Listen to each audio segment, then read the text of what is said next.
सिंह जी थे, मुल्लायम, और उन्होंने ऐलान किया था,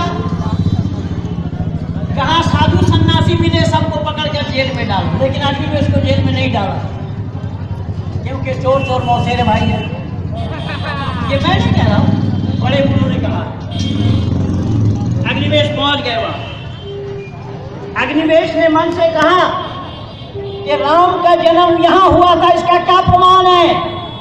मैंने कहा कि हुजूर मेरे पास प्रमाण है। कहने लगे कि प्रमाण आप दीजिए।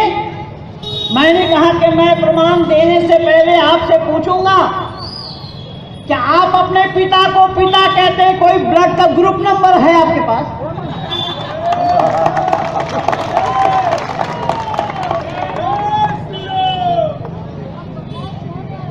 तो बोले क्या मतलब?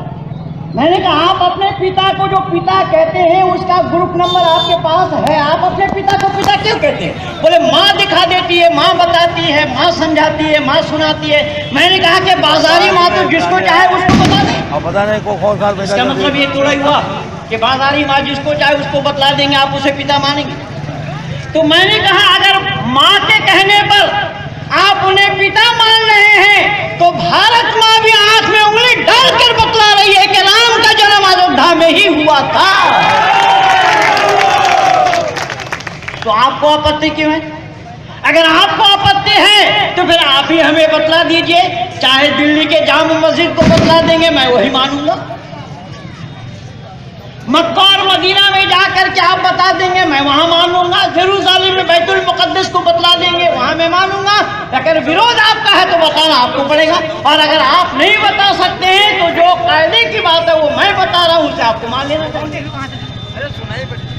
बिल्कुल निष्पक्ष विचार, पक्षपात की कोई गुंजाइश नहीं, क्योंकि हमारे वैदिक संस्कृति में हमारे ऋषि मुनियों ने भी पक्षपात अपने पास आने नहीं दिया।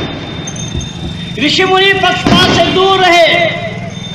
ऋषि मुनियों के लिए पक्षपात वाली कोई बात नहीं, और ऋषि मुनियों को जो उपदेश मिला है, जो सृष्टा है हमारा, इस ब्रह्मांड का रचयिता, रचने वाला परमात्मा के पास भी कोई पक्षपात नहीं है। परमात्मा समान रूप से सबको उपदेश दिया है।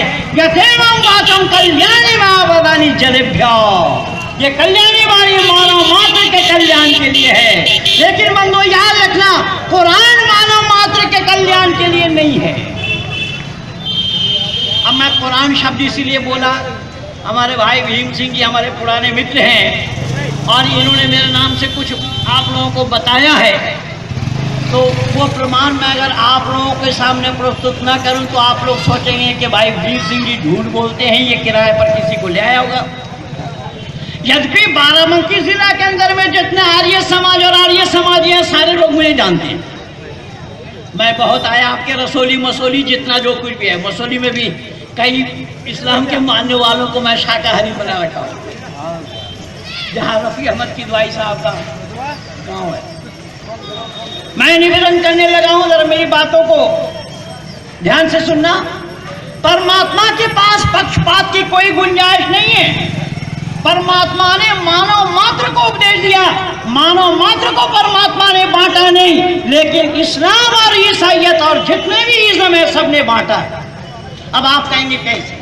आइए मैं इसका प्रमाण दूं, जिससे कि आप लोगों को यह भी पता चले कि सही अर्थों में भाई वीर सिंह जी ने महेंद्रपाल आर्य के नाम से जो बोला है वो सही है या गलत।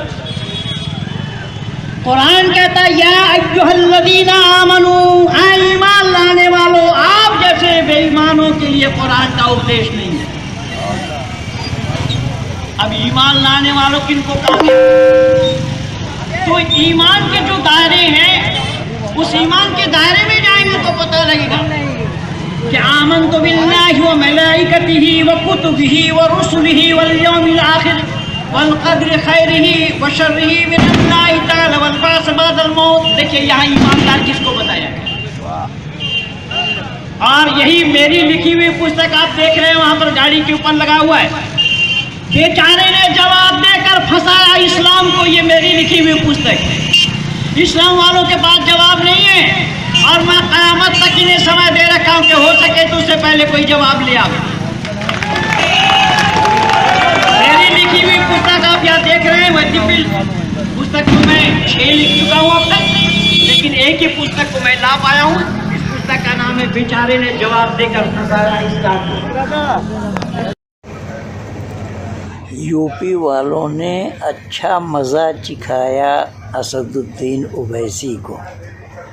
जो असदुद्दीन ओवैसी इतना भांज रहा था कि मोदी चले जाएंगे हिमालय में, योगी चले जाएंगे अपने आश्रम में, इंशाअल्लाह हम देख लेंगे, तो इंशाअल्लाह भी फेल हो गया और इंशाअल्लाह मिथ्या प्रमाणित हो गया। ये असदुद्दीन ओवैसी को अब लोग यूपी में लालटेन जलाकर ढूंढ रहे हैं, मोमबत्ती हाथ में लिए ढूंढ रहे हैं कहाँ है असदुद्दीन ओवैसी। असदुद्दीन ओवैसी को लोग ढूंढ रहे हैं और असदुद्दीन ओवैसी के द्वारा ही इंशाअल्लाह शब्द मिथ्या प्रमाणित हुआ, क्योंकि इंशाअल्लाह देख लेंगे, इंशाअल्लाह ये करेंगे, इंशाअल्लाह वो करेंगे, ये सारा पोल खुल गया।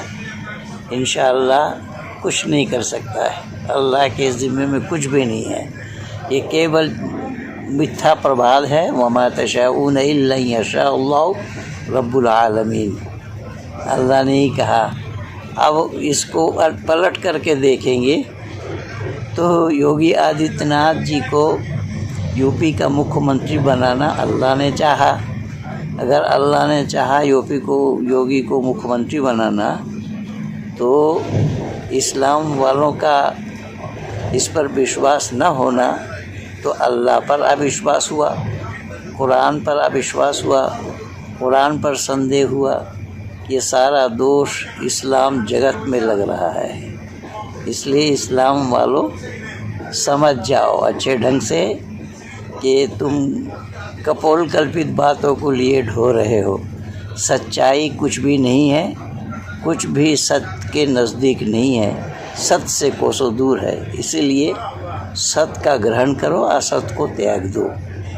खुदू माँ सफ़ा वर्गा माँ कज़र, जहाँ कहीं भी सफाई हो उस सफाई को लो। और तुम्हारा अल्लाह को मिथ्या प्रमाणित कर दिया है योगी आदित्यनाथ जी ने और नरेंद्र भाई मोदी ने। जो धता रह गया, धरा के धरा रह गया इंशाअल्लाह।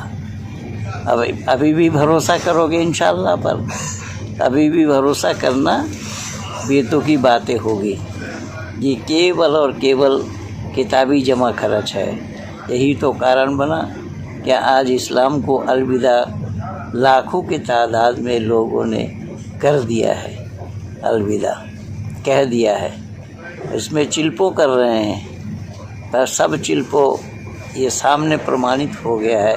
यूपी के चुनाव कुरान को भी मिथ्या प्रमाणित कर दिया, इस्लाम को भी मिथ्या प्रमाणित कर दिया, इस्लाम वालों की मान्यता को भी मिथ्या प्रमाणित कर दिया। इसलिए इंशाअल्लाह धरा के धरा रह गया है। अब तो सच्चाई को अपनाओ, सच्चाई को जानो।